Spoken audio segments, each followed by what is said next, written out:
Hello and welcome.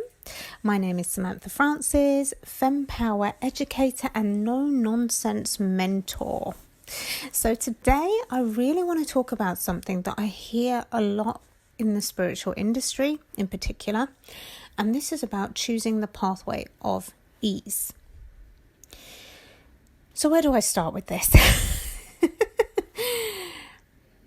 For many, there is a perception that the pathway of ease is the pathway of no struggle, no difficulties, smooth sailing, everything's working out, it's just perfect, right?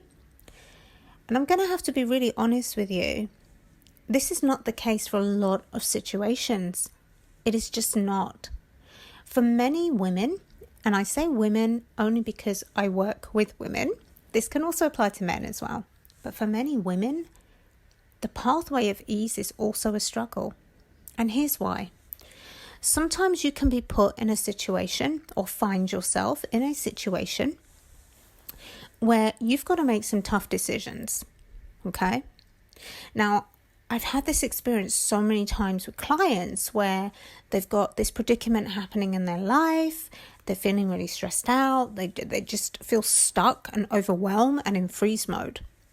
And so when they come to me and they tell me these things, ideally they want to express how they feel, but they want a solution as well. They want help. They want to get out of that situation. But all avenues feel like struggle. And again, in life, sometimes it is like that. Sometimes there is not a pathway of pure ease, of perfection. Sometimes it just doesn't exist. So what I will do with clients is we will sit down and we will map out all the different options. And we'll look at each one in terms of struggle, in terms of challenges, in terms of ease, and we'll weigh it all up. And it's a common phrase, like if you've worked with me, you'll know you will have heard me say this, right? I often say it's like, pick a struggle. Pick a struggle. Now, that's not me telling you to go looking for challenges or struggle. That's me telling you, pick the pathway of least struggle. Sometimes the pathway of least struggle may feel super challenging at the beginning, but actually there's a massive positive outcome at the end of it. Sometimes the pathway of least struggle is literally the pathway where there is less stress or less disruption for the client. It really, really is dependent on the actual situation. But the truth is, sometimes we have to just pick a struggle.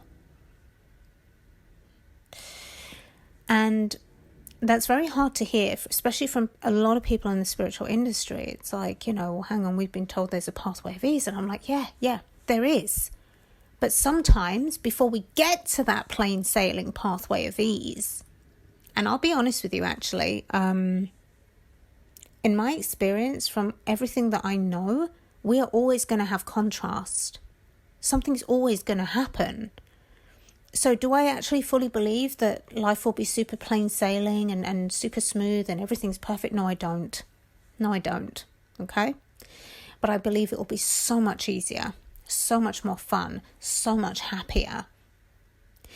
And we can get there, but sometimes there is a part, a stage, a chapter of challenges where we get called to take a step back and go, right, okay, I'm going to take this pathway. It does feel like struggle. It does look like it's going to be a bit disruptive, but you know what? The end result is there and it's appealing to me. So I'm going to do it because this is the pathway of least struggle. And hopefully that takes me towards the pathway of ease or the pathway that feels easier. So it's never just a case where you're going to hear me say, look, the pathway of ease, as in the pathway of perfection, the pathway of no struggle. No, you'll never hear that come out of my mouth. But what you will hear me say is pick a struggle. Pick the pathway of least struggle.